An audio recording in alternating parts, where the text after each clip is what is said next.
The family group chat and dinner table. The problem started, small enough to sound like nothing.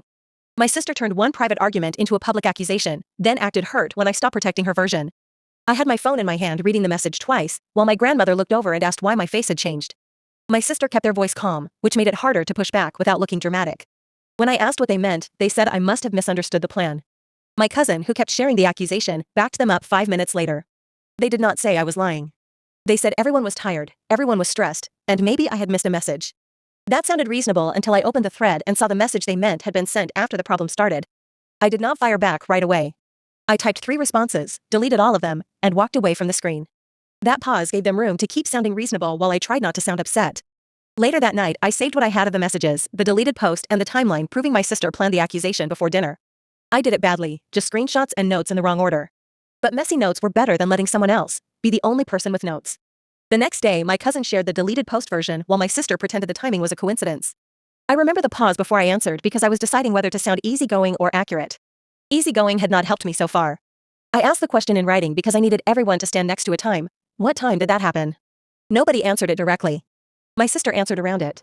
My cousin, who kept sharing the accusation, reacted with a thumbs up to their message. My grandmother sent me a private text that said, "Check the timestamps." So I checked. I put the messages, the deleted post, and the timeline, proving my sister planned the accusation before dinner beside each other, and made a plain timeline. Date, time, who spoke, what changed, and what document or message showed it. If I could not point to it, I left it out. That was when I stopped calling it confusion. My sister kept describing it that way, but the files did not move like confusion. The messages did not read like confusion. The timing kept helping the same people. That changed how I handled the rest of the day. I stopped explaining my feelings and started asking for times. People got slower when I asked for times. They had to pick a detail and stand next to it. The choice I made was to bring my parents into it. I hated doing that because it meant admitting the normal route had failed. I still wanted someone to fix it casually, to send one honest message and make the whole thing smaller. Nobody did. I rewrote the email until it stopped sounding like a fight and started sounding like something a person could check. I attached the messages, the deleted post, and the timeline proving my sister planned the accusation before dinner, and wrote the shortest summary I could manage. My parents replied with 2 questions. What should they check, and where did the problem begin? That was when I knew I had sent it to the right person. Not how do you feel, not why are you upset, not can everyone calm down. I listed my sister turned one private argument into a public accusation, then acted hurt when I stopped protecting her version before anything else. Under it, I added my cousin shared the deleted post version, while my sister pretended the timing was a coincidence. Then I wrote the sentence I had been avoiding. I think the current version leaves out the work I actually did, and the choices other people made. When I walked into the dinner table, I had the papers clipped in order and my phone charged. I also had a headache from not eating, which I remember because it made the fluorescent light feel personal. The dinner table was smaller than I wanted it to be. My parents sat at the head of the table. My sister sat across from me. My cousin, who kept sharing the accusation, sat beside them and kept looking down at her phone. My grandmother took the chair closest to the door. My parents let my sister speak first. They gave the version they had clearly practiced. Everyone tried. The situation got messy. I was making it personal because I did not like being corrected. They did not raise their voice once, which made interrupting feel almost rude. Then my parents asked them to explain the private argument my sister turned into a public accusation. They gave a quick answer. I put the first page down and said the time on that answer did not match the message. I did not add anything after that. I let the page sit there. My cousin, who kept sharing the accusation, tried to help them by saying the exact timing was not the point. My parents said we were checking the order of events before anyone's opinion. That sentence changed the room more than anything I said. By the end, my parents asked my sister and my cousin, who kept sharing the accusation, to wait outside while the pages were copied. I stayed in my chair after they left because my legs did not feel trustworthy yet. What happened next was not instant. My parents stopped defending her version, the accusation came down, and my sister had to explain why the timing started before the argument did. Nobody gave me some huge apology. I got one awkward email, and a lot of people suddenly acting like they had always wanted clearer records. My sister avoided me afterward. My cousin, who kept sharing the accusation, sent one message that said she hoped we could all move forward. I did not answer right away. Moving forward is easier to request after someone else has done the dragging. My grandmother checked on me later in the hallway. She did not give a speech. She just said, "I'm glad you kept the times." I laughed too hard at that, and then had to pretend I was fine. For days afterward, the fallout kept arriving in small, practical ways. People asked more careful questions. Messages got clearer. Plans that used to live in someone's memory started appearing in writing. I still go back to that beginning sometimes. My sister turned one private argument into a public accusation, then acted hurt when I stopped protecting her version. It looked small from the outside. Most things do before you see where they are going, the first ordinary day after it felt stranger than the meeting. I woke up expecting another message about the private argument my sister turned into a public accusation. There was nothing.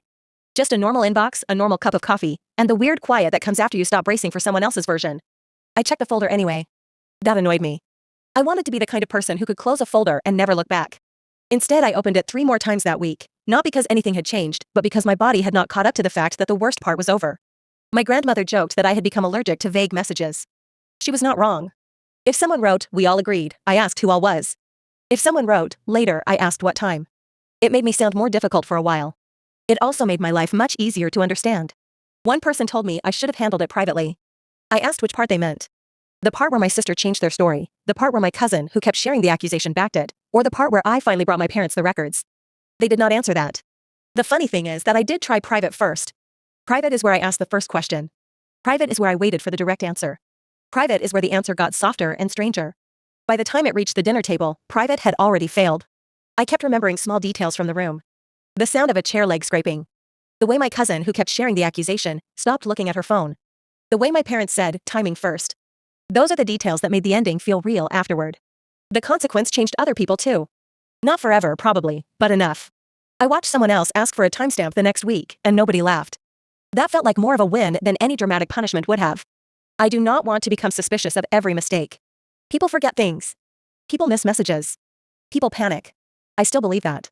What I do not believe anymore is that confidence deserves more weight than the record. If someone asks about it now, I try not to dress it up. I say my sister did this, my cousin, who kept sharing the accusation, said that, I sent this, and my parents checked that. The plainer I keep it, the less room there is for people to make it about my personality. I wish I had trusted the plain sequence earlier. It would have saved me from trying to sound reasonable to people who were already talking around me. I still have one screenshot saved outside the folder. I know that sounds excessive. Maybe it is. But it is not there, so I can keep fighting. It is there because sometimes I need to remember the first moment I stopped letting the easier explanation move faster than me. The next time a similar situation started, I did not wait for it to become huge.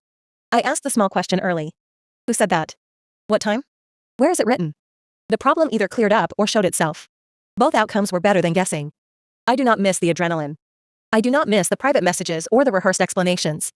I do not miss trying to sound calm enough to be believed. These days, I would rather have one awkward timestamp than 10 smooth explanations. What stayed with me was how ordinary being expected to keep peace, while my sister used the family chat to make me look guilty, looked while it was happening. Nobody announced they were building a false version. They just made one convenient choice then another, while I tried to stay pleasant. Pleasant has its place. I am still pleasant when people earn it. But I do not use pleasant as a substitute for checking anymore. If that makes me more formal, fine. Formal would have saved me a lot of trouble the first time. Formal does not have to mean hostile.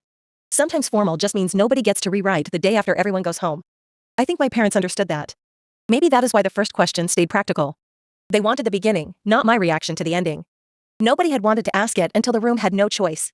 A few weeks later, I found one of my notes about the private argument my sister turned into a public accusation. It was messy, half a sentence at a time written too hard into the paper. I kept it because it reminded me the version I remembered had not been in my head. It had been in the room. My parents never became warm with me, and I did not need that. What I needed was someone willing to check the messages, the deleted post, and the timeline proving my sister planned the accusation before dinner in order. Warmth without checking had already cost me enough. That is enough for me. Not because everyone became fair. Because the next time somebody tries to hurry me past the part one actually saw, I know not to move so fast. For more Reddit-style drama stories, subscribe to Voice It. If you want another one now, choose a story on screen.